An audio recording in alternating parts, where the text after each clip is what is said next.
waxaad ogtihiin dawladda Puntland ayaamaha kan waxaa ku socda dagaal dheer iyo colaad gaamurtay oo runtii dadka reer Puntland aan ku jirin oo ahayd mid aanan loo meeldayin waxaa maalinta ka dambaysa soo rumoobaya waxyaabo meelo qaarkood lagu soo maleegay shirkii saddex geesoodka ahaa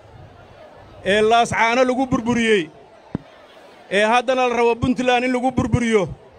farriimihiisii waana soo gaareen sawdiyaaru ma nihin difaaca dadkayaga sawdiyaaru ma nihin difaaca dadkayaga dimuqraadiyada inaan difaacna diyaar muu tihiin ciddii ku gardaroota inaan iska dhicna diyaar muu tihiin dawladdiinna waxay diyaar u tahay xuquuqdiinna inay dhoorto oo aysan cidna uga gamban xuquuqda dadka reer Puntland iyo dadka Soomaaliyeed leeyihiin waxaa maanta caddaatay madaxweynaha iyo ra'iisul wasaaruhu waxay iska daba raaceen inay dimuqraadiyadda diidan yihiin oo ay la dagaalamayaan ma beeninaa hadalladoodii waxaa ku jiray 2013kiina waa la fashiliyey haddana ma dhacayso waxay caddeeyeen maalintaasna iyagu inay diidanaayeen oo madaxweyne xasan sheekh baa madaxweynaha maantana inuu diidan yahay federaalkan diidmadeeda ku ogayne dimuqraadiyadiina waa ku darsaday miyaynu ka aqbalnaa cidna uga ka aqbalin mayno xuquuqda dastuurkana siiyey oo aan xaqa u leennahay Soomaaliya waa dal federaalah waa dal dimuqraadiya waa dad axsaab badan waa dal dadku inay madaxdooda doortaan dastuurkooda ku dhigan tahay Puntland waxay difaac u tahay dastuurka Soomaaliyeed midnimada Soomaaliyeed iyo wadajirka Soomaaliyeed waxaad ogtihiin maalintii la sameynayay diiwaangelinta isku maalin baa dagaalku wuxuu ka bilowday Garowe iyo Laascaanood soo ma xasuusataan soo wax lagu talagalay ma ahayn maantana waxaan ognahay maalinta codaynta iyo inay Laascaanood soo weerari doonaan laakiin ciidankeennu waa ogyahay difaaca iyo daryeelka ilaaliya dadka reer Puntland oo gaalkacyo dadkeeda ah waa difaaca dalka Sool magaalada Laascaanood qarsan mayno nacabka ku soo duulay ka yeeli mayno hadalladii Muuse Biixi shalay uu ka yiri baarlamaanka waa wax cad oo isaga iyo madaxweyne xasan sheekh isla ogaayeen cidna uga baqi mayno haddii wax kasta dhacayaan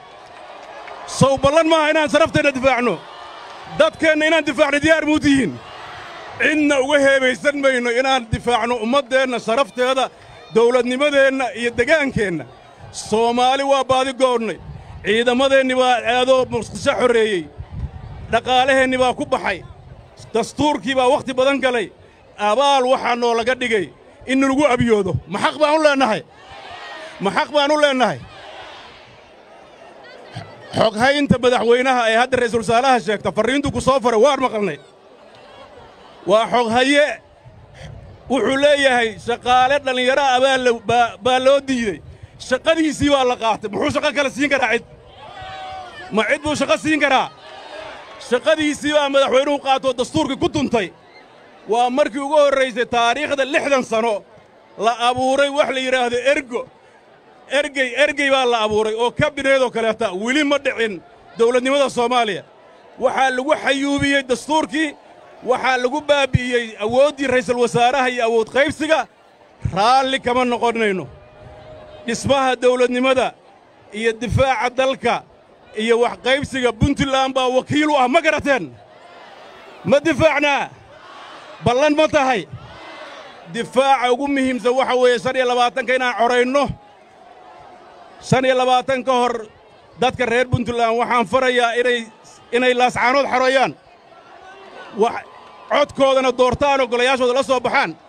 maalintaasaa war noo yaalla annaga iyo nimanka hadlaaya ilaahay idankiis wassalaamu calaykum waraxmatullaahi wabarakaatu ma ogtahay maantaba inaad ka maarantid inaad tagto xawaalad haddii aad ku sugan tahay Yurub iyo Ameerika baysi waxa uu ka haqabtirayaa inaad lacag u diri karto ehelkaaga iyo asxaabtaada adigoo ku sugan gurigaaga iyo goobtaada shaqada kala soo deg App Store-ka iyo Play Store-ka